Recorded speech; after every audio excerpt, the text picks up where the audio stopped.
Good morning guys, breakfast time. Ulam natin ngayon guys is fried egg with tomato. Meron din tayong squid ball hotdog. Meron tayong tortang talong with egg. And sasawa natin guys to yung suka. Minis kamay ko guys, kain tayo guys. Kinamay tayo guys.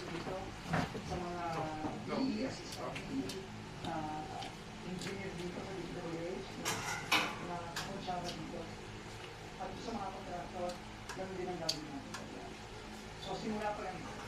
And hindi tayo alam nyo, nakakaya ko 2 years ago si Senator Tortang talong. already talked about this in his now he already called it out as early as I think 2023. No, and I just to personally thank Senator Joel. No, because as early as 2023 he was already calling this out.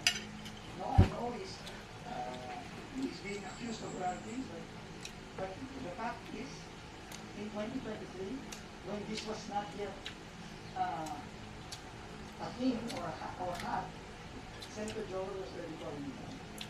No, in fact, I spoke to him and I said I was happy, and he said, and he told me marami ka lang.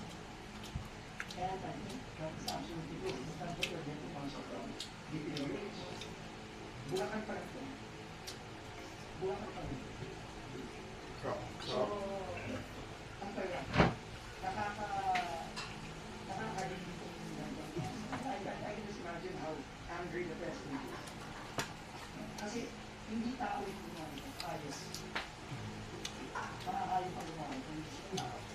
Para gawin nila ito sa mga kapatid. And believe me, ito ang ayaw na ito na.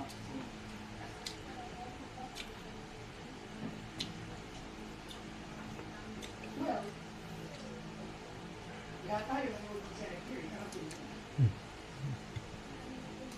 Siyempre, kaya nga alam natin kasama yan sa investigasyon ng Ombudsman, ng DOJ, at pagka nabuo na yung Independent Commission na may mga namin paulo, siya din ang mag-iisip na. Pero siguro na, kita-kita naman natin yung Senate Blue. Hindi yung makasagot, kita-kita naman. So, kung ako kay Mr. Anayalo, ang advice ko sa kanya, I should just turn myself in right now. Kesa naman siya pa ang makulong dahil dito ay mukhang hindi kaya siya.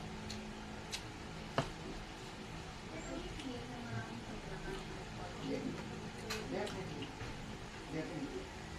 Madami. At kung kaya araw-araw na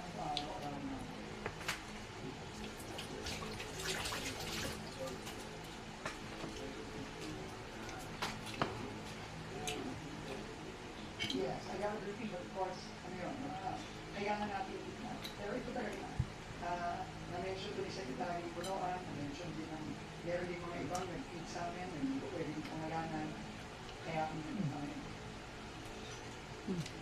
Ikita dito naman natin sa yung kapal ng mukha na babalik dito, tapos pipilit buhayin yung kamay dito, na magmamadali ako talagang brazen. Kahayupan ko rin ang tao.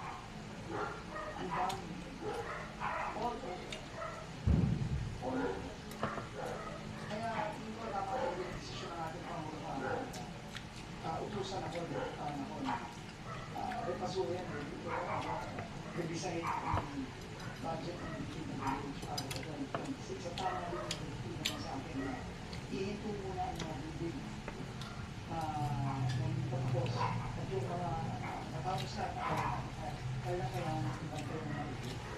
Kasi, ano eh, sa tagal sa gobyerno, yung nakita natin. Ibang klase ko, ibang level.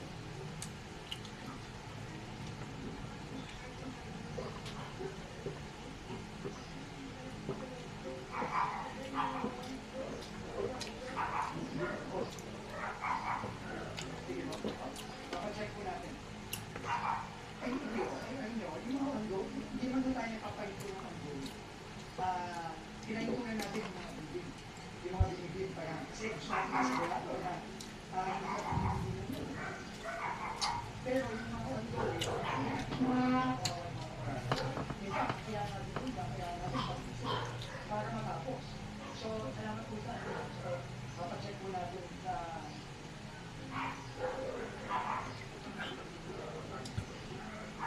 Hello guys, full tummy na guys. Hindi din naubos guys, may para tira. Thank you for watching guys. God bless.